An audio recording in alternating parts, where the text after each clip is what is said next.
Akkam jirtu hordoftoota Adaamaa Broadcasting Service kun qophii addaa ABS irraa isinii darbudha. Qophii addaa keenya guyyaa irraatiin mootummaa Itoophiyaa paartii badhaadhinaatiin hoogganamuun waggoottan torban darban kana keessatti bu'aalee fi jijjiiramoota akka biyyaatti gama dinagdeef hawaasummaatiin galmaa'an irratti xiyyeeffachuun isiniif dhiyeessina. Muummeen ministeera Itoophiyaa Dr. Abiy Ahmed bitootessa 24 bara 2010 gara aangootti erga dhufaniiti as biyyattiin jijjiirama hunda galeessa keessa jirti. Dhimma kana irratti xiyyeeffachuudhaan yeroo ammaa kanas kutaalee biyyattii garaagaraa keessatti akka magaalaa Adaamaattis waggaan torbeffaa jijjiiramichaa qophiilee garaagaraatiin sirnoota adda addaan kabajamaati kan inni jiru.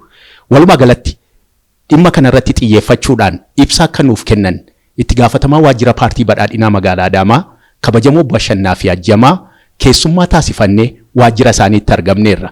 Aga xumuraatti nu waliin turaa isin jenna. Obbo Bashannaa fi egaa yeroo keessan qaalii ta'e fudhattanii Adaamaa Broadcasting Service irratti argamuudhaan ibsa nuu kennuuf eeyyamamoo ta'uu keessaniif maqaa hordoftoota keenyaatiin guddisnee isin galateeffanna. Galatooma. Egaa akkuma seensa irratti kaasee biyyattiin hooggansa paartii badhaadhinaatiin jijjiirama hunda galeessarra kan isheen jirtu kallattiidhaan gara bu'aalee galmaa'aniitti seenuu keenyaan duratti mee waggaa torba dura gara duubaatti deebine yoo ilaallu jijjiiramichaaf dhimmoonni ka'umsa ta'an maali laata?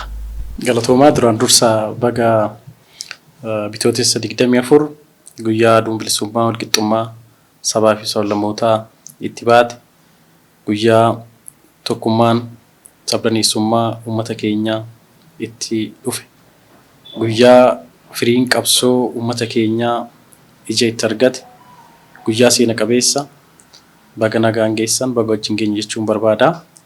Akkuma beekamu gaaffiin uummata keenyaa gaaffiin sabaa sablammii biyya kanaa waggoottan 50-70 dura karaa gurmaa'eenis karaa hin gurmoonneenis gaaffilee gurguddaa sadii ture. Inni dura gaaffii dinagdee wajjin wal qabatu gaaffii lafaati. Inni lammaffaan gaaffii eenyummaa, afaan, aadaa, duudhaa wajjin wal qabatu. Kan sadaffaa gaaffii dimokiraasii wajjin wal qabatudha. Gaaffilee kana yoo ilaallu duubatti deebinee warraaqsota adda addaa keessatti warraaqsa bara 1966 gaggeeffameen hangatee gaaffiin lafaa deebii akka argate baay'een keenya walumaan beekna. Lafti qotee bulaaf karaa jedhuun gaaffiin naannoo sana ture cunqursaan buqqaatiin dhiibbaan karaa adda addaatiin sabaa sablammii biyya kanarra ture keessumaa immoo uummata keenya irra ture. Lafti kan qotee bulaati karaa jedhuun dargiin aangoo qabachuu irraa kan ka'e gaaffiin lafaa wal qabatu deebii akka argatu ta'ee jira. Guutuus yoo ta'uu baate gaaffiin deebine gaaffii lama ture. Gaaffii eenyummaa, gaaffii afaanii, gaaffii duudhaa sona ofii guddifachuu wal qabatee gaaffii ta'ee kan itti fufe ture. Bara 1983 adda dimokiraatawaa uummattoota Itoophiyaa adda waa'idhaan gaaffiin eenyummaa, gaaffiin sabaa sablammii biyya kanaa amma ta'e guutuu ta'us yoo baate heera keessattis galee bara 1987 heera biyya kanaa keessatti galuudhaan gaaffiin kunis hanga ta'e deebii akka argatu godhameeti kan ture. Gaaffiin warraaqsota lamaaniin deebii hin arganne gaaffii dimokiraasiiti. Gaaffiin dimokiraasii gaaffiin mirgoota namummaa wajjin wal qabatu gaaffii ta'eeti kan inni itti fufe. Sarbabiinsi mirga namaa akkasumas gaaffiin eenyummaa fi gaaffiin afaanii wal qabatu hanga ta'e heera keessatti deebiillee yoo argate karaa guutuu ta'eenis deebii waan hin arganneef haalonni gurguddoon biyya kana keessatti akka uumaman akka ta'aa ture baay'een keenya kan waliin beeknu ta'uudha jechuudha. Kanarraa ka'uudhaan jijjiiramni kun akka dhufuuf dhimmoonni ijoo ta'an dhimmoonni ka'umsa ta'an tokkoffaa fi inni ijoo komii fi gaaffiin uummata hedduu irraa ka'aa ture. Hirmaachisummaan siyaasa keessatti ture. Gaaga'amni siyaasaa biyya kana keessa ture. Yeroodhaa gara yerootti guddachaa, yeroodhaa gara yerootti dabalaa. Rakkoon hirmaachisummaa fi qabsoo haqaatiin wal qabatu sabaa fi sablammii biyya kanaa wal qixa ilaaluu dadhabuun akkasumas mootummaan giddugalaa fudhatamuu uummata biratti fudhatamni inni qabaachuu qabu yeroo gara yerootti hir'achaa xiqqaachaa akka itti inni dhufetu jira.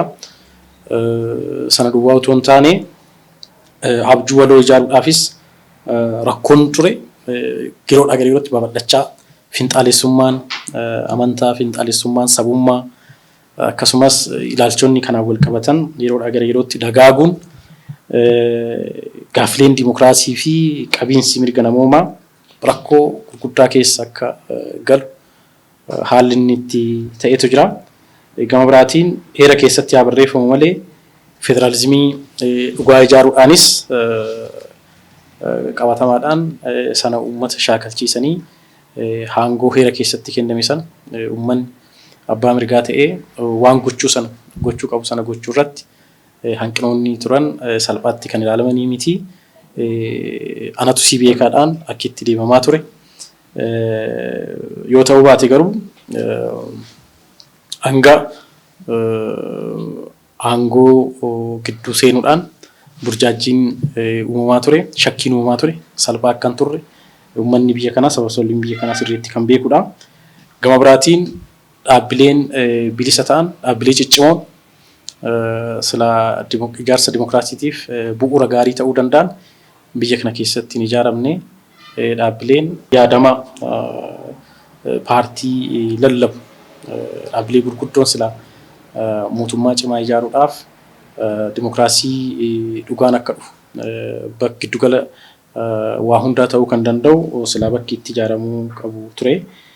Kuni ta'uun hafee ukkaamsaa fi sarbamuun mirga namoomaa keessumaa naannoo dhaabbilee haqaa jedhaman kana keessatti tika biyyaa keessatti haalli ture haala baay'ee rakkisaa ture.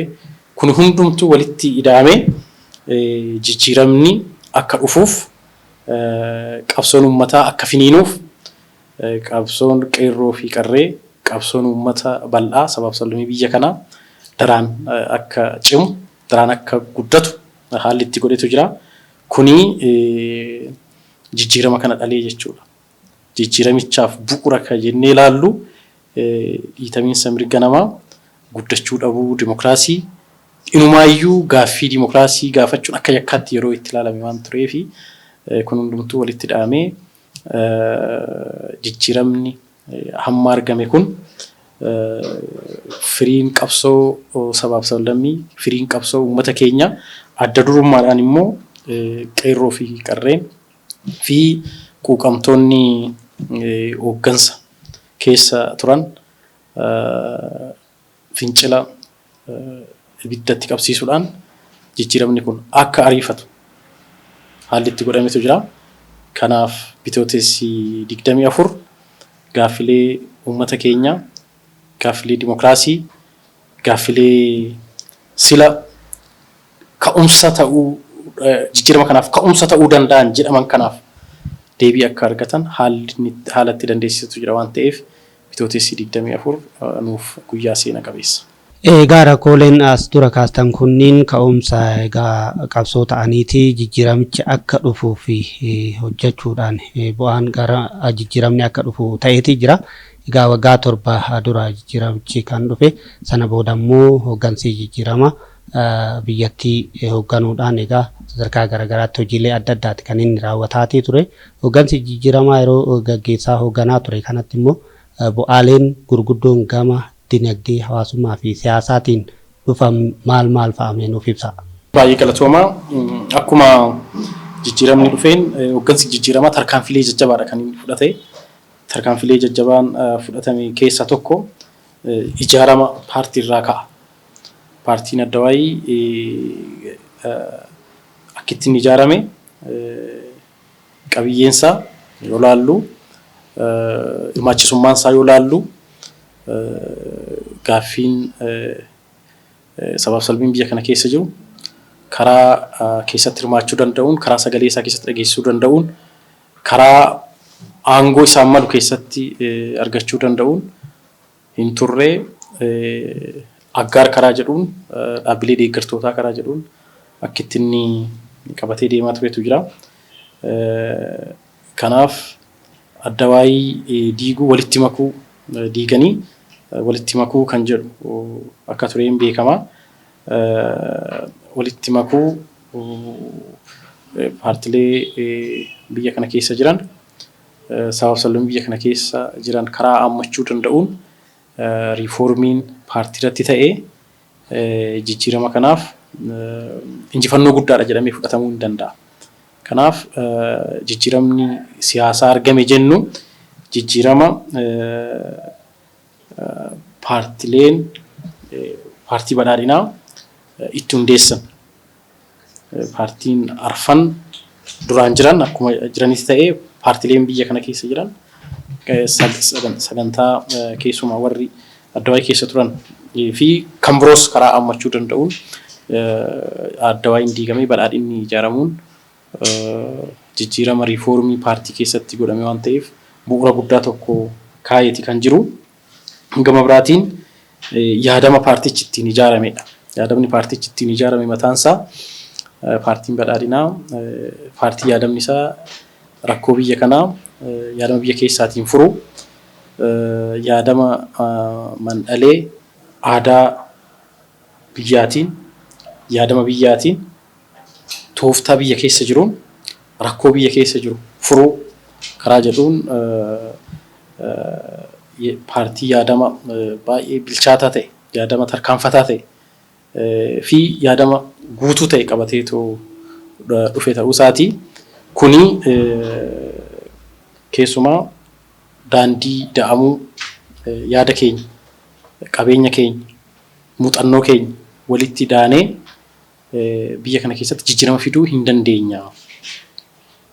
Karaa jedhuun galma keenya immoo badhaadhina hunda galeessa fiduu hin danda'ama jechuudhaan yaadama aadaa siyaasa biyya kanaa jijjiiruu danda'u. Kan kaleessa ture yaadamni ayidooloojii jennu kun yaadama ergisaa kontekstii biyya kanaa ibsuu hin dandeenyeef rakkoo biyya kanaa hiikuu hin dandeenyetu ture. Sanarraas muuxannoo fudhachuudhaan jijjiiramoota biyya kana keessatti dhufan waan gaggaarii itti fufsiisuu hanqinaalee jiran immoo sirreessuudhaaf fedhii fi dantaa dhaloota dhufuu karaa guutuu danda'uun ijaarama sana karaa qabaachuu danda'uun yaadama guutuu paartiin keenya yaadama ida'amuu qajeeltoo ida'amuu galmi isaa badhaadhina ta'e fiduudhaan jijjiirama aadaa siyaasaa waliigalaan biyya kana keessatti akka dhufu riifoormii paartii keessatti yaadamni kun dabalamee jijjiirama guddaan karaa itti dhufuu danda'e ta'uu isaa fudhachuun hin danda'ama. Deemee Itoophiyaa badhaate dhugoomsuudhaaf galmoota badhaadhinaa jenneetoo keenya sana karaa milkeessuu danda'uun sagantaalee siyaasaa, sagantaalee dinagdee, sagantaalee hawaasummaa guutuu ta'e qabatee yaadota gurguddoo yaadota tarkaanfataa keessumaa gama siyaasaatiin mootummaa biyyaalessaa jabaa fi fudhatama qabu ijaaruu qabna. Eenyummaa sabummaa fi tokkummaa biyyaalessaa walitti fiduudhaan biyya cimtuu fudhatama qabdu ijaaruun hin danda'ama jechuudhaan sagantaa siyaasaa ifa ta'e qabachuudhaan akka ittiin deemee jira. Gama dinagdeetiin misooma ariifachiisaa fi fayyadamummaa haqa qabeessa ta'e kan mirkaneessu dinagdee hunda galeessa fiduu qabna jechuudhaan sagantaa dinagdee ifa ta'ee fi riisoorsii biyya kana keessa jiru gara humnaatti jijjiiruudhaan yaada biyya keessaatiin caalmaatti guddisuudhaaf akka ittiin deemetu jira. Gama hawaasummaatiinis misooma hawaasummaa hammataa ta'e soona hawaasti waliin qabu, duudhaa hawaasti waliin qabu itti fufinsaan ijaaruudhaan gama hawaasummaatiinis jijjiirama kana fiduun hin danda'ama jechuudhaan kan inni deemee jira. Deemee sirna dimokiraatawaa nageenya fulla'aa akkasumas waliigaltee biyyaalessaa cimaa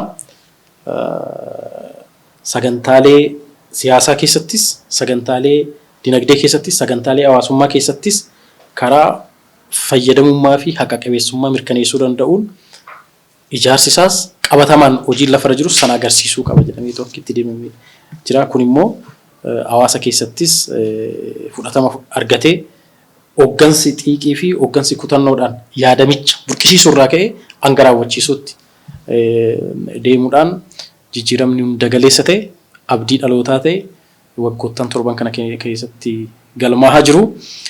Kan ammoo qabatamaadhaanis hawaasti irraa fayyadamaa jira waan ta'eef bu'aalee jajjabaa dhalootaaf darbuu danda'u fakkeenya gurguddaa ta'uu danda'u kan itti arganne jennee fudhachuu dandeenya.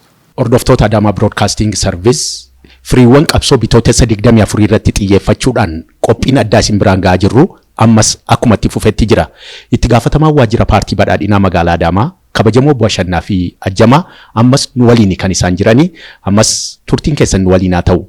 Obbo Ashannaa fi egaa bu'aalee jajjabduu hooggansa paartii badhaadhinaatiin mootummaa jijjiiramaatiin waggoottan torban darban kana keessatti akka biyyaatti akka magaalaa Adaamaattis galmaan xuxuqxaniiti kan isin jirtanii. Egaa bu'aalee kana tifkatanii itti fufsiisuudhaaf eenyurraa maaltu eegama?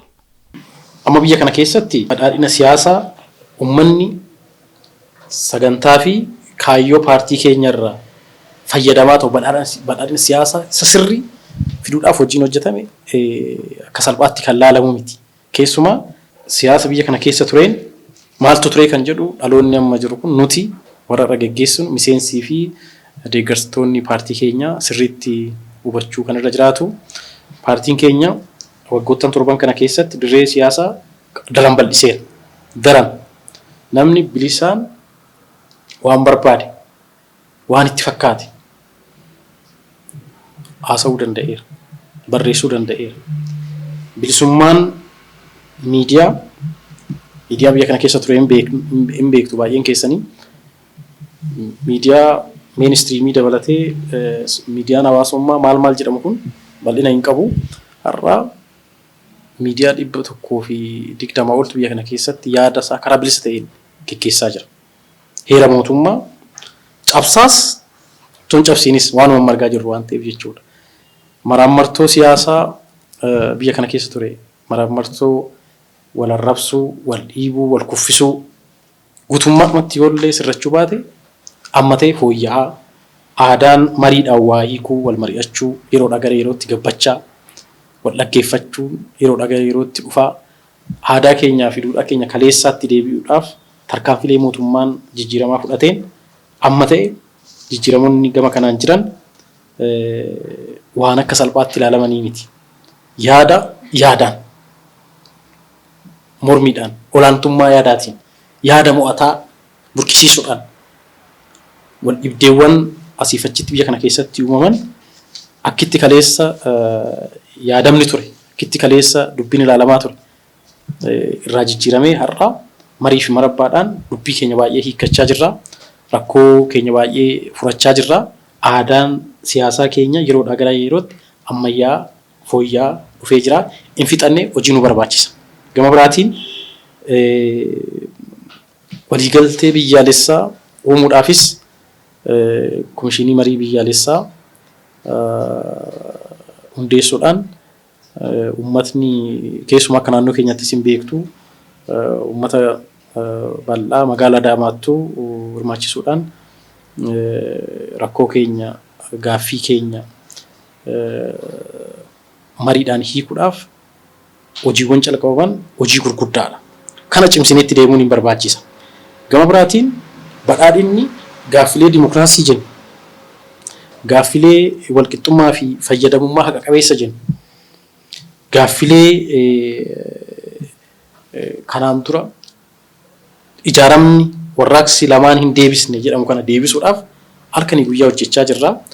Humnaa fi fedhii qabnu humna jiru fedhii lammiilee keenya humna jiruun risoorsii jiruun karaa guutuu ta'een fayyadamnee rakkoo biyya kanaa hin furra jenneeti kan yaadaa jirru. Kanaanis rakkoo baay'ee furaa jirra. Deemee qormaatilee asiif achitti nu qunnaman injifachaa irraa barnoota fudhachaa kan muuxannoo ta'u itti fufsiisaa. Kan hanqina ta'e immoo dhaabannee sirreessinee biyya kana gara badhaadhinaatti geessuudhaaf gahee nurraa barbaadamu bahuu qabna jenneeti ilaalaa kan jirru. Kanaaf hooggansi siyaasaa yaadamoota kana sirriitti hubatee yaadamoonni paartii badhaadhinaa yaadama baay'ee tarkaanfataadha.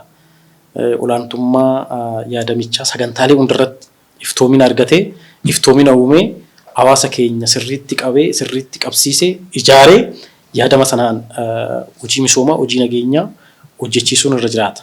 Uummanni immoo yaadamichi yaadama biyya keessaati. Yaadamichi yaadama pragmaatik ta'edha. Baay'ee yaadama haala fedhii fi faayidaa uummata keenyaa giddugaleessa godhatee fooyya'aa jijjiiramaa guddachaa deemudha. Kanaaf yaadamicha qeeqaa gabbisaa cimsaa deemuun hin barbaachisaa, ittiin jiraachuun hin barbaachisaa. Yaadamichi yaadama inisheetiivota maddisiise. Yaadama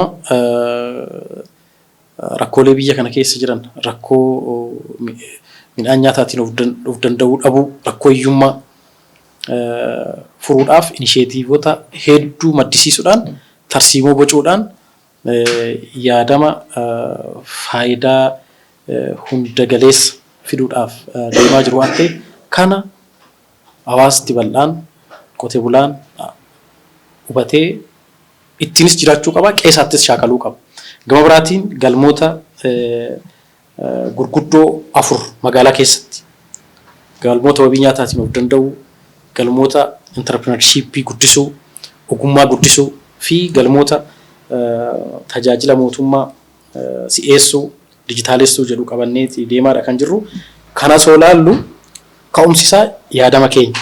Yaadamichi karaa sirrii ta'een kanas uummata keessa galchee deemaadha kan jiru. Kanaaf yaadama hubachuu, isaan jiraachuu, hanqinoolee jiran immoo akkuma sila jenne sana mariidhaan, marabbaadhaan gabbisaa fooyyessaa deemuun hin danda'ama kan jedhu. Galatooma obbo Ashannaa fi dhimmoota jajjaboodha kan nuuf kaasaatii jirtanii. Egaa jalqaba jijjiiramichaa wanta barbaachisee fi akkasumas bu'aalee jijjiiramichaan dhufanis bal'inaan keessa nuuf baatanii jirtu. Egaa bitootes 24 ammoo yaadatamuudhaaf fi kabajamuudhaaf deemaatii jira. Egaa jijjiiramichi kan itti dhufedha. Kana keessatti seenaawwan gurguddoon dalagamanis ni jiru. Egaa iddoo garagaraatti ammoo guyyichi kabajamuudhaaf akka deemaatii jirudha kan nutis odeeffannoo qabnu. Akka bulchiinsa magaalaa Adaamaatti bifa kamiin sagantaa guyyaa bitootessa 24 kana kabajuudhaaf kan deemamaatii jiru?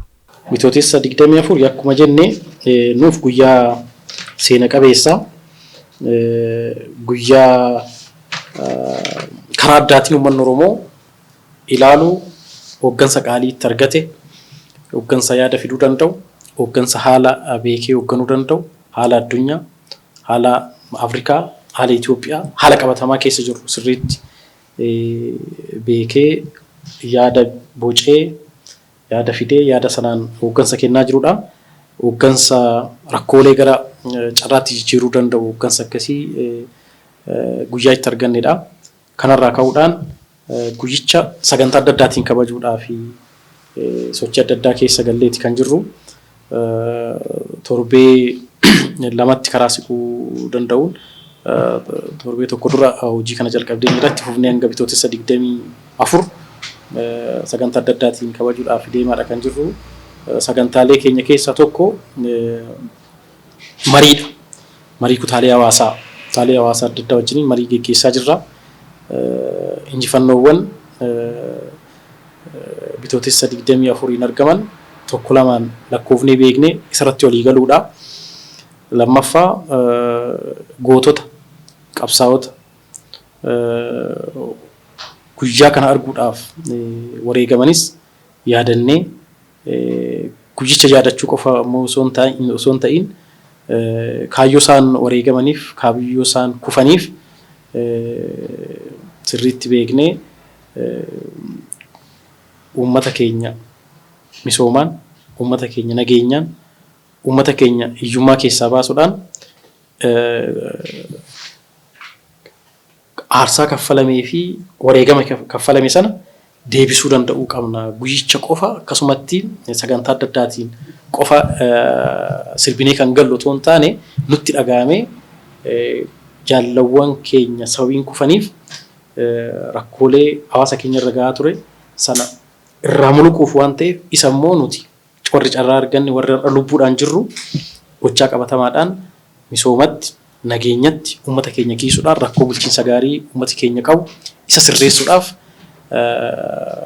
guyyaatti waadaa gallu waan ta'eef mariidhaan marabbaadhaan dookumentiiwwan adda addaa dhiyaatan irratti karaa guutuu ta'een mari'achaadha kan jirru. Gama biraatiin sagantaalee fiigichaa, dorgaa dorgee, ispoortii adda addaa kana kanaanis saganticha yaadachaadha kan jirru. Kana duwwaa miti daawwannaa hojii misoomaa, hojiiwwan misoomaa adda addaa waggoottan torban kana keessatti gama wabii nyaataa mirkaneessuutiin hojiiwwan hojjetaman maali? Akkuma beekamu magaalaa kana keessatti hojiiwwan gurguddaa waan hojjetamaniif gama qonna magaalaatiin inisheetiiviin qonna magaalaa bal'ina karaa qabuun bu'aa gurguddaa argaa jirra. Isa muuxannoo walii qoodaa irraa barachaa gujicha yaadachuun barbaachisa kan jedhu sana ilaalaadha kan jirru. Ka xumuraa bitootessa 24 hiriira guddaa hooggansa keenya madaaluu danda'u qopheessaadha kan jirru. Kanaafis uummanni magaalaa Adaamaa bahee hooggansa isaa kan itti leellifatu, kan itti jabeeffatu, waadaa isaa kan itti haaromfatu, akkasumas immoo ergama itti kennamu karaa guutuu ta'een raawwachuudhaaf waadaa isaa kan itti haaressu jennee fudhanna waan ta'eef bitootessi 24 sagantaalee kanaa fi kana fakkaataniin kabajuufis kan jiru ta'uu isaati. Ergaa xumuraa yoo qabaattan carraa isinii kenninee gara goolabaatti fidan. Baay'ee galatoomaa. Biyyi keenya akkuma beekamu biyya seenaa qaroominaa guddaa qabdu, biyya qabeenya bal'aa qabdu, biyya bishaan qabdu, biyya humna namaa qabdu, biyya teessuma lafaatiinis bakka naannoo keessumaa naannoo keenya soo fudhan naannoo Oromiyaa magaala keenyas immoo ta'e magaala Adaamaa teessuma baay'ee magaala guddittii Oromiyaa Finfinneetti dhiyoo taate lafa qilleensa gaarii qabu potenshaala humna namaa potenshaala qabeenya bishaan bal'aa qabnu waan ta'eef tokko kana beekuudha. Beekuu qofti gahaa miti itti fayyadamuudha. Humna kana qindeessinee riisoorsii kana qindeessinee fedhii misoomuu uummanni keenya qabu, gaaffii misoomaa uummanni keenya qabu sirriitti hubannee uummata keenya misoomatti galchuun baay'ee barbaachisaa ta'a. Yeroo hin qabnu kallattiin raawwii keenya ariitii, qulqullina, baay'ina. Rakkooleen nuti hiikuu qabnus rakkoon hawaasa keenya bal'aatu jira. Kanaaf hooggansi kun yeroo hin qabu. Uummanni keenyas yeroo hin qabu. Amma qabeenya keenya irratti abboomu, qabeenya keenya bulchuu hiree argannee jirra. Bitootessi 24 kan nu dhaalchise keessaa tokko kan hiree qabeenya keenya irratti abboomu, yaaduu, hiree hojjechuu danda'u. Hiree kana hin qabnu ture. Kanaaf hooggansi kun hiree kana karaa guutuu ta'een fayyadamee uummata keenya hiyyummaa keessaa baasuun hin barbaachisa. Lammaffaa nageenya hawaasaa eeguun hin barbaachisa. Sadaffaa uummatni ammas rakkoolee bulchiinsa gaarii fi kenna tajaajilaa qaba. Wanti akka Adaamaatti jalqabne wanti gaggaariin jira. Gaaddisa Odaatiin rakkoo hawaasa kanaa amma ta'e adrees gochuudhaaf yaalii gochaa jirra. Rakkoo qaqqabummaa furreerra. Garuu immoo sadarkaa magaalaa qofa otoo hin taane sadarkaa aanaatti, sadarkaa kutaa magaalaatti, sadarkaa zooniitti gaaffiin uummataa rakkoon kenna tajaajilaa wal qabatu furamuu qaba. Kanaaf adda durummaadhaan miseensi fi hooggansi magaalaa Adaamaa furuu qaba. Uummannis immoo dhimmoota yakka ta'an gama tokkoon saaxiluu, gama biraatiin immoo aadaawwan kanaan dura turan keessaa bahuudhaan tajaajila ammayyaa magaalichi magaala smart ta'edha. Magaala teekinooloojiidhaan deeggaramuudhaan sadarkaa tokko fuulduratti tarkaanfachaa jirudha. Hubannoo isaa guddisee hawaastis tajaajilamaa teekinooloojii akka ta'u mana isaa taa'es moosaajiiwwan magaalli misoomseen tajaajiloota oonlaayinii ta'an gara uummataatti gadi ba'an kana sirriitti beekee isattis fayyadamee rakkoolee kenna tajaajilaa wal qabatan furachuu danda'utu irra jiraata. Waltaanee rakkoon nuti ni hin jiru. Badhaadhinni hin dhaggeeffata. Badhaadhinni hin karoorsa. Hin raawwata. Paartii gochaati. Irra caalatti immoo murtoo fi kallattiiwwan yaa'ii keenyaan taa'an aadaarraa gocharraa gara aadeeffannaatti karaa jedhuun waan amma hojjennu kana baay'eesaa aadaa godhachuudhaan aadeeffachuudhaan jijjiirama hunda galeessa fiduudhaaf hunduu kutatee hojjechuu danda'utu irra jiraata. Aadaa hojii gabbisfachuu akkasumas galmoota magaalaa keessatti qabaman hundayyuu iftoomina guutuudhaan hubannoo guutuudhaan hojjennee jijjiiruu nurra jiraata kan jedhu sanin qaba. Kanaaf bitootessi 24 yoo yaadatamu wantoota gaggaarii badhaadhinni qabu caalmaatti kan itti guddisnu hanqinaalee kanaan dura turan immoo kan itti sirreessinee bitootessa isa ittaanutti hanqinaan maqoranne kana hanqinaan malaalle kan sirreessinee bitootessa isa ittaanu kabajuudhaaf kan itti qophoofnu ta'uu danda'u tura jiraata kan jedhuun qaba. Raadiyoon Sagalee Adaamaa bu'aamaa bitootessa 24 jechuun hin danda'ama. Jijjiirama kana keessatti biqiltee dagaagdee ammas gara imala itti aanutti gara boqonnaa itti aanutti ce'aati kan isheen jirtu. Egaa raadiyoon Sagalee Adaamaa golaaf golloo magaalaa Adaamaa fi naannoo ishee seente oduuf odeeffannoo akkasuma garaagaraa dhaggeeffattoota ishee sooraati kan isheen turte.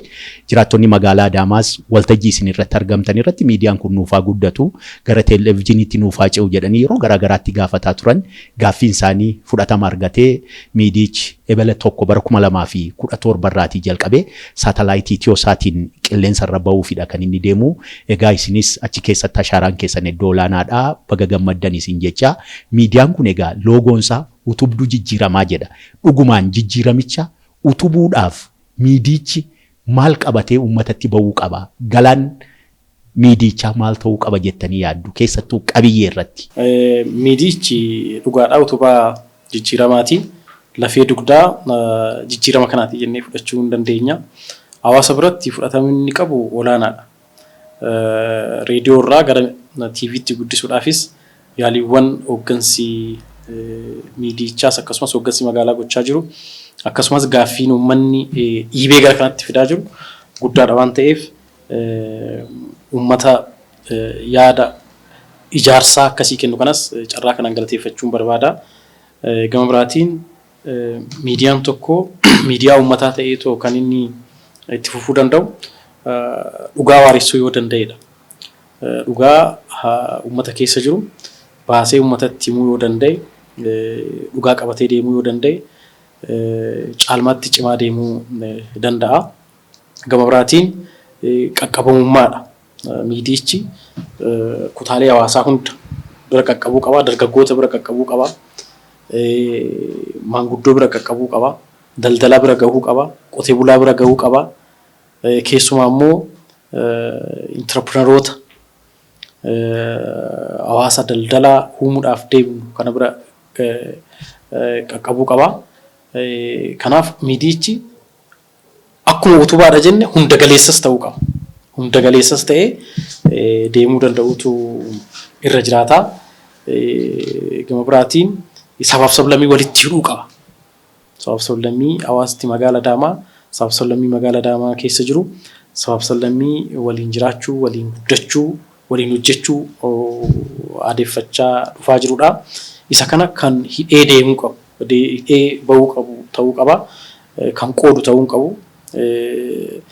Garaagarummaa kan uumu ta'uu qabu.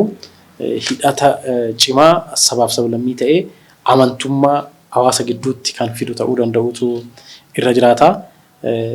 Gama biraatiin miidiyaa nageenya ijaaru, nageenyaaf xiyyeeffannoo kenneetoo hojjetu ta'uu qaba. Akkuma beekamu miidiyaan finxaalessaa tokko tokko imeejii magaalaa, imeejii uummataas karaa hin malleen balleessuu barbaadu sana madaalli isaatiin dhugaa jiru qabsiisaa deemuun hin barbaachisa. Bakka nageenyi jirutti misooma jira, bakka misoomni jiru immoo bulchiinsa gaariitu jira. Uumaa gaaffii hin qabu. Bakka bulchiinsi gaarii jiru immoo mootummaa fi uummanni walitti hidhamiinsa gaarii qabaatee deema. Kanaaf paartii fi mootummaan uummata biratti fudhatama akka qabaatuuf dhugaawwan gamanaanis jiran gamasiinis jiran sirriitti walitti fiduudhaan madaalli isaa eeguudhaan miidiyaa hojii isaa halkanii guyyaa kutannoof xiiqidhaan hojjetu ta'eetoo bahuu danda'utu irra jiraata. Uummannis kana eegaa misooma keessatti, nageenya keessatti, akkasumas hawaasummaa keessatti fi haala waliigala biyyattii odeeffannoo qulqulluu, odeeffannoo wayitaawaa, odeeffannoo humna uumuu danda'u fiduu danda'utu irra jiraata kan jedhuun qaba. Gama biraatiin barsiisuu qaba. Uummata barsiisuu qaba. Waa'ee qonnaa uummata barsiisuu qaba. Waa'ee barnoota uummata barsiisuu qaba. Dhaloota barsiisuu qaba. Miidiyaa barsiisu ta'uu qaba. Waa hundarratti jechuudha. Taatee qofa kan gabaasu ta'uu hin qabu. Miidiyaa taatee qofa otoo hin taane miidiyaa itti yaadee barsiisu. Akkuma sila jedhe waa'ee qonnaa kan barsiisu, waa'ee barnootaas kan barsiisu, faayidaa isaa kan barsiisu, dhaloonni maal ta'uu akka qabu fuulduree kan agarsiisu, kallattii kan agarsiisu ta'uu danda'utu irra jiraata. Deemee haala waliigala teekinooloojii irra geenye kanaan dhimmoota dijitaalessuudhaan wal qabatanii deemaa jiran kanas magaalaan Adaamaa magaalaa smart taatedha. Galmoota 10 qaba. Galmoota 10 keessaa tokko smart people. Hawaasa ammayyaawaa uumuudha. Hawaasa ammayyaawaa uumuudhaaf miidiyaan Adaamaa Broadcast sagantaa akkasii tokko qopheessee uummata kana barsiisuu danda'utu irra jiraata kan jedhuun qaba. Hundaa olitti qabiyyeen miidichaa yeroo irratti jijjiiramaa guddachaa illee kan deemu ta'ee haala qabatamaa amma jiruun moor barsiisuu irratti kan xiyyeeffatu ta'ee deemuu qaba kan jedhuun qaba. Seenaa qabsoo uummata Oromoo keessattiyyuu miidiyaan ijaarsa biyyaa keessatti qabsoo uummata Oromoo cimsuu itichuu keessatti shoora akkamii taphataa ture laata waan of duuba deebitanii tuttuqxan yoo jiraate obbo Ashannaaf. Miidiyaan qabsoo kakaasuu keessatti gaheen inni taphatu guddaa. Hin kakaasaa, hin akeeksisa. Odeeffannoo asiif achi jiru yeroo gabaabaa keessatti akka hubatamu hin godhaa. Tokkummaa ijaaruu keessatti gaheen inni taphatu guddaadha. Miidiyaalee baay'ee gurra keenya keessaa qabnu baay'ee isaa yaadachuu hin danda'ama jechuudha. Kan har'a qilleensa irraa bu'anis kan qilleensa irra jiranis. Kanaaf waan yeroo sana godhu keessatti waan gurra uummataa keessatti afuu danda'u warri itti yaadee hojjete jijjiirama kana keessatti innis gahee isaa akka taphateetti ilaaluun hin danda'amu. Miidiyaan humna cimaa tokko waan ta'eef mootummaa arfaffaa jedhameeti beekamu mitiire. Haala amma irra jiru immoo sanaa oluu deemaa jira waan ta'eef jechuudha. Kanaaf humni miidiyaan qabu humna waraana mootummaa waraana qabu tokko olitti saffisni inni irratti hin deemu olaallee saffisa baay'ee hamaadha. Kanaaf humni cimaan kun waan gurra uummataa keessatti fi laphee uummataa keessatti itti yaadatamu qabaachuu qaba. Qabaachuutu irra jiraata. Kun immoo dhaloota ijaaruu, dhaloota walitti fiduu, tokkummeessuu, qabsoo misooma irratti goonuuf har'a nuti qabsoo nuti goonu qabsoo hiyyummaa fi qabsoo arseenummaa irratti goonuudha. Baay'eensa har'a gaaffii baay'ee hin qabnu, gaaffii abbaa biyyummaa hin qabnu, gaaffii siyaasaa baay'ee hin qabu Oromoon irra. Oromoon kan inni qabu gaaffii dinagdeeti. Gaaffii misoomaati. Kana bu'uura irraa jijjiiruudhaaf hojjechuu qaba. Akkuma sila jenne immoo misooma fiduudhaaf aadaan hojii keenya jijjiiramuu qaba. Kana fiduudhaan geeba fudhachuu qaba miidiyaan. Tokkummaa ijaaree misooma irratti, tokkummaa ijaaree dinagdee cimaa ijaarrachuu irratti, humna ta'uu irratti, tokkummaa uummataa cimsuu irratti. Kana yoo gochuu danda'e gurra uummataa keessatti, laphee uummataa keessatti hin hafaa.